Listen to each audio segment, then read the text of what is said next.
नमस्कार। द देसी अड्डा पर आपका स्वागत है। मैं हूं राकेश तिवारी। देखिए, बिहार में राजनीतिक हलचल तो बहुत है, मगर सारण जिले के 10 विधानसभा क्षेत्रों में जनता दल यूनाइटेड के सर्वे सर्वा नीतीश कुमार ने अपना प्लान फिक्स कर लिया है। हमें जो राजनीतिक सूत्रों से जानकारी मिली है, उसके हिसाब से सारण जिले में जनता दल यूनाइटेड कुछ सीटों की अदला बदली कर सकती है। अब कौन कौन सीट बदलेंगे और कौन सीट बीजेपी के खाते में जाएगी और कौन सीट बीजेपी से जनता दल यूनाइटेड के खाते में आ सकती है, आज इस पर चर्चा होगी। देखिए, सारण जिले में जो 10 सीटें हैं, उसमें से कुछ सीटें कंफ्यूजन वाली हैं और कुछ सीटों पर कोई कंफ्यूजन नहीं है।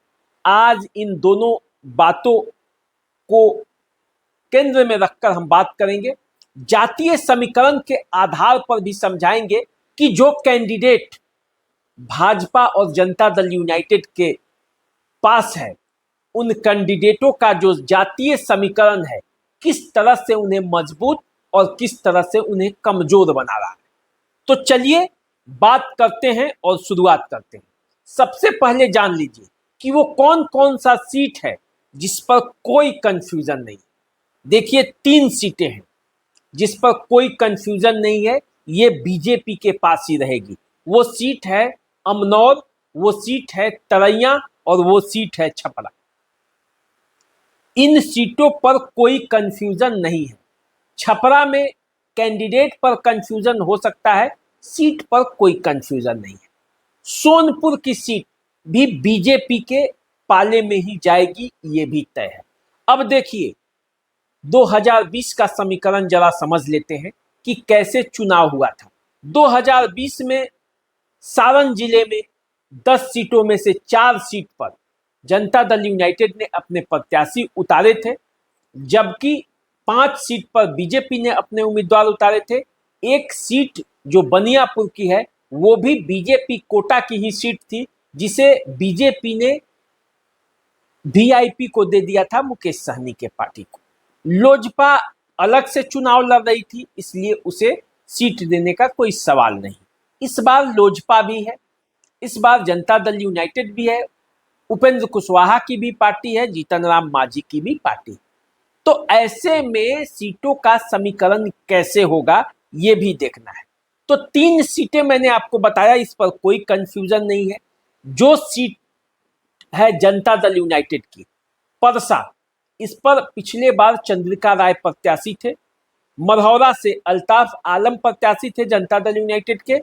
मांझी से माधवी सिंह थी और एकमा से सीता देवी, जो धूमल सिंह की पत्नी है, वो थी। इन 4 सीटों में से चारों की चारों सीट जनता दल यूनाइटेड हार गई थी, शून्य पर आउट हो गई थी। बीजेपी ने जो जिन सीटों पर चुनाव लड़ा, सोनपुर से विनय सिंह कैंडिडेट थे, गरखा से ज्ञानचंद मांझी कैंडिडेट थे, छपरा से सीएन गुप्ता, तरैया से जनक सिंह, अमनौर से मंटू पटेल और बनियापुर से वीआईपी के टिकट पर वीरेंद्र ओझा कैंडिडेट थे। 3 सीटें एनडीए के पाले में आई और 7 सीटों पर महागठबंधन का कब्जा हो गया। अब इस बार क्या होने वाला है, तो देखिए, जिन सीटों पर जनता दल यूनाइटेड की प्रबल दावेदारी है, उसमें 4 सीटें जो हैं, उसमें परसा पर जनता दल यूनाइटेड की ही दावेदारी है, उस पर बीजेपी की कोई दावेदारी नहीं है। वहां से चंद्रिका राय जनता दल यूनाइटेड के कैंडिडेट हो सकते हैं। दूसरी सीट जो है वो मरहौरा पर भी बीजेपी की दावेदारी है, प्रबल दावेदारी है। पिछले बार अल्ताफ आलम चुनाव लड़े थे, इस बार वहां अल्ताफ आलम को पार्टी टिकट देती है या किसी दूसरे समीकरण पर विचार करती है, ये भी देखना है। अब देखिए, जिन सीटों पर पिछले बार सबसे ज्यादा जनता दल यूनाइटेड को परेशानी हुई थी और जहां तीसरे नंबर पर पार्टी चली गई थी, वो सीट है मांझी की सीट मुकाबले वाली सीट है और इस मुकाबले में जो निर्दलीय प्रत्याशी थे राणा प्रताप सिंह वो जनता दल यूनाइटेड के प्रत्याशी से ज्यादा वोट ला दिए, दूसरे स्थान पर चले गए थे निर्दलीय प्रत्याशी के तौर पर चुनाव लड़कर, और इसीलिए सत्येंद्र यादव जो वहां सीपीएम के कैंडिडेट थे वे आसानी से जीत गए। मांझी में इस बार जनता दल यूनाइटेड और बीजेपी दोनों में जिच है। जिच इसलिए है कि महाराजगंज के पूर्व सांसद प्रभुनाथ सिंह के पुत्र रणधीर सिंह मांझी से चुनाव लड़ना चाहते हैं। उनके जो चाचा हैं प्रभुनाथ सिंह के जो भाई हैं केदारनाथ सिंह, वे बनियापुर से टिकट चाहते हैं। इन दो सीटों पर ऐसा कहा जाता है कि जनता दल यूनाइटेड से वे चाहते हैं कि ये दोनों सीट उन्हें मिल जाए। अब संजोग देखिए, ये दोनों में से एक सीट बनियापुर बीजेपी कोटे की सीट है, वहां से वीआईपी के उम्मीदवार भले उतरे थे लेकिन ये सीट बीजेपी की थी। इस बार वो दोनों सीट चाहिए, तो कहीं ना कहीं कंप्रोमाइज करना पड़ सकता है जनता दल यूनाइटेड को। इस बात की चर्चा प्रदेश स्तर के बड़े नेताओं के बीच में। तो यदि वैसे स्थिति में कंप्रोमाइज करना पड़ेगा तो वो सीट मांझी ही होगी, जहां जनता दल यूनाइटेड कंप्रोमाइज करके इसे बीजेपी को दे सकती है। क्यों दे सकती है? क्योंकि यहाँ पे जो बीजेपी के नेता हैं राणा प्रताप सिंह उर्फ डब्लू सिंह, वे पिछले बार निर्दलीय प्रत्याशी के तौर पर चुनाव लड़कर दूसरे स्थान पर चले गए थे। अब इस बार भी उनकी तैयारी है और पिछले 3 चुनावों से वो लगातार चुनाव लड़ रहे हैं।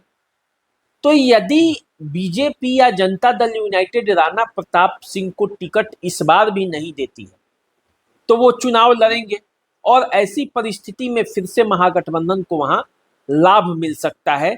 इस बात पर विचार किया जा रहा है और इसे ही देखते हुए नीतीश कुमार और जनता दल यूनाइटेड की जो पूरी पार्टी है वो मांझी सीट पर विचार कर सकती है। मांझी के बदले बनियापुर की सीट जो है वो जनता दल यूनाइटेड को बीजेपी दे सकती है। ये भी प्रबल संभावना है क्योंकि वहां से जो आरजेडी के विधायक थे केदारनाथ सिंह, वो जनता दल यूनाइटेड में आ गए हैं, तो उन्हें तो सीट देना ही देना है। तो ये पूरा मामला जो है बनियापुर और मांझी, ये मामला फंसा हुआ है। अब देखना यह है कि अंतिम समय में इस पर दोनों दल क्या फैसला लेते हैं। अब देखिए, सोनपुर बीजेपी की सीट है, वहां से बीजेपी इस बार भी चुनाव लड़ेगी, इसमें कोई इफ एंड बट नहीं है। गरखा को लेकर संशय है, उस पर बातचीत चल सकता है क्योंकि वहां जनता दल यूनाइटेड के मुनेश्वर चौधरी भी एक बड़े नेता हैं, वो भी प्रयासरत हैं, और गरखा से ज्ञानचंद मांझी बीजेपी के कैडर नेता हैं, वो भी प्रयासरत हैं। तो देखिए गरखा का क्या होता है मामला, यदि सीटों का तालमेल बढ़ाना घटाना होगा तो। अब देखिए, तरैया में जनक सिंह सिटिंग विधायक हैं, बीजेपी के बड़े नेता हैं, तो उनको टिकट मिलना तय है। सीएन गुप्ता छपरा से विधायक हैं, सीएन गुप्ता की उम्र को लेकर थोड़ी सी बातें हो रही है और इसीलिए उस सीट पर कैंडिडेट को लेकर चर्चा हो रही है। लेकिन अब अंतिम समय में पार्टी क्या फैसला लेगी ये बीजेपी को तय करना है। अब देखिए, जो अमनौर है, अमनौर से मंटू पटेल पिछले बार चुनाव जीते थे, इस बार भी उनका टिकट कंफर्म है। राजीव प्रताप रूडी से उनका काफ़ी करीबी रिश्ता है और ऐसे में मंटू पटेल की का टिकट जो है वो हर हाल में कंफर्म है। तो मंटू पटेल अमनौर से प्रत्याशी होंगे, इसमें कोई कंफ्यूजन नहीं है। अब देखिए, एकमा एक ऐसी सीट है जिस पर लेकर जिच है एनडीए के बीच। जिच इसलिए है क्योंकि यहां से कामेश्वर सिंह उर्फ मुन्ना लोजपा के टिकट पर पिछला बार चुनाव लड़े थे और जनता दल यूनाइटेड के टिकट पर सीता देवी चुनाव लड़ी थी। सीता देवी हालांकि दूसरे नंबर पर रही, लेकिन कामेश्वर सिंह मुन्ना को भी काफी अच्छा खासा वोट आया था और लोजपा इस सीट पर अपनी दावेदारी कर रही है। तो ऐसी स्थिति में मामला जो है वो गंभीर है एकमा को लेकर, लेकिन एकमा को लेकर मामला धूमल सिंह के पक्ष में इसलिए जाता है कि यदि एनडीए अगर जातिगत समीकरण को देखती है तो जातिगत समीकरण में सारंग के 10 सीटों में से यदि कामेश्वर सिंह मुन्ना को एकमा से टिकट दिया जाता है तो जो समीकरण बन रहे हैं अभी, जो नेताओं की जो लिस्ट है उसके हिसाब से 10 में से 5 सीटों पर राजपूत कैंडिडेट ही हो जाएंगे। तो ऐसे में ब्राह्मण भूमिहार ये कहाँ एडजस्ट होंगे, क्योंकि माझी में भी बीजेपी के जो सबसे प्रबल दावेदार हैं वो राजपूत ही हैं। अब देखिए, तो ऐसी यदि समीकरण बना तो सोनपुर से विनय सिंह की दावेदारी है, तो यदि विनय सिंह को वहां से टिकट मिलता है तो वो राजपूत, तरैया से जनक सिंह है तो वो भी राजपूत जाति से हैं, उनका टिकट कंफर्म है। माझी यदि बीजेपी के कोटा में जाती है या जनता दल यूनाइटेड के कोटा में जाती है, किसी के भी कोटा में जाती है तो कैंडिडेट राजपूत ही होगा, तो 3 सीट हो गया। बनियापुर से केदारनाथ सिंह कैंडिडेट हैं, उनके वो हैं या उनके बेटे को, तो फिर ये सीट भी राजपूत कोटे में चली गई तो 4 सीट हो गया। और एकमा में भी ये सीट यदि चला गया कामेश्वर सिंह मुन्ना के पास तो ये 5 सीटें हो जाएंगी। तो भूमिहार कैंडिडेट कहाँ से होंगे? कहीं से नहीं। तो ऐसे में धूमल सिंह का जो पलड़ा है वो भारी पड़ता है। यदि जातिगत समीकरणों को समायोजित करने की बात की जाएगी तो एकमा जो सीट है वो धूमल सिंह के खाते में जा सकता है। अब जैसे देखिए, जो 10 सीटें हैं उन 10 सीटों में से 5 सीटें केवल राजपूत को चली जाएगी, ऐसा भी तो नहीं है, क्योंकि जिन सीटों पर आप चुनाव यदि आप देख रहे हैं तो अमनौर से कुर्मी जाति के जो कैंडिडेट हैं मंटू पटेल वो दावेदार हैं, छपरा में वैश्य हैं, मुस्लिम भी मरहौरा में मान लीजिए कि पिछले चुनाव में भी एक कैंडिडेट थे, तो मुस्लिम हो गए, कुर्मी हो गए, वैश्य हो गए, दलित गरखा में देना ही देना है। तो ऐसे में यदि सवर्ण जातियों में बात करेंगे तो एकमा जो सीट है वो धूमल सिंह के पाले में जा सकती है। ये पूरा समीकरण है। तो देखिए, जो 2 सीटों पर सबसे ज्यादा जिच है सारण जिले में वो एकमा और माझी है। एकमा और माझी में नीतीश कुमार समीकरण के बारे में सोच रहे हैं कि इन सीटों को कैसे समायोजित किया जाएगा, और इसी के लिए पूरा जनता दल यूनाइटेड अपना समीकरण बना रही है, क्योंकि बनियापुर की सीट अब लगभग फाइनल हो चुकी है, वो जनता दल यूनाइटेड को जाएगी, बीजेपी उसे देगी और बीजेपी उसके बदले में जो सीट लेना है तो उसका फर्स्ट चॉइस जो है वो माझी है।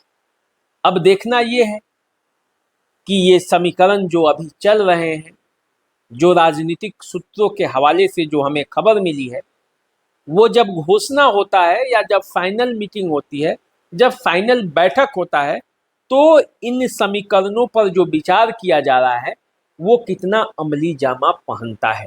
लेकिन इतना तय है कि जो समीकरण मैंने आपको बताया है उन्हीं समीकरणों पर जनता दल यूनाइटेड, बीजेपी और पूरा एनडीए फोल्ड अभी काम कर रहा है। बातचीत, समीकरण इसी तरह से सेट किए जा रहे हैं। हालांकि सीट वाइज जो बैठक है वो अब शुरू होने वाली है कि सीट वाइज कैसे कैसे समायोजित किया जाएगा, तब इन फॉर्मूला को पूरी तरह से उस पर चर्चा होगी। लेकिन पार्टी के अंदर, अपने अपने पार्टी के अंदर ये बातें हो रही है, बड़े नेताओं को ये फॉर्मूला बताया जा रहा है, समझाया जा रहा है, जिसे जब बैठक होगी तो वे वहां रखेंगे और उसके हिसाब से डिसाइड होगा कि किस सीट से कौन प्रत्याशी होंगे और कौन सी सीट किसके पाले में जाएगी। तो चलिए, आप हमारे साथ बने रहिए, देखते रहिए द देसी अड्डा, और कोई जानकारी जैसे ही होगी हम आपको देते रहेंगे। चैनल को सब्सक्राइब कर लीजिए, फेसबुक इंस्टाग्राम पे हमें देख रहे हैं तो फॉलो कीजिए। और एक बात है, कमेंट के माध्यम से आप अपना विचार भी हमें दीजिए, लाइक भी कर दीजिए वीडियो को, ताकि हमारा और आपका संबंध इसी तरह जुड़ा रहे। अभी दीजिए इजाज़त, नमस्कार।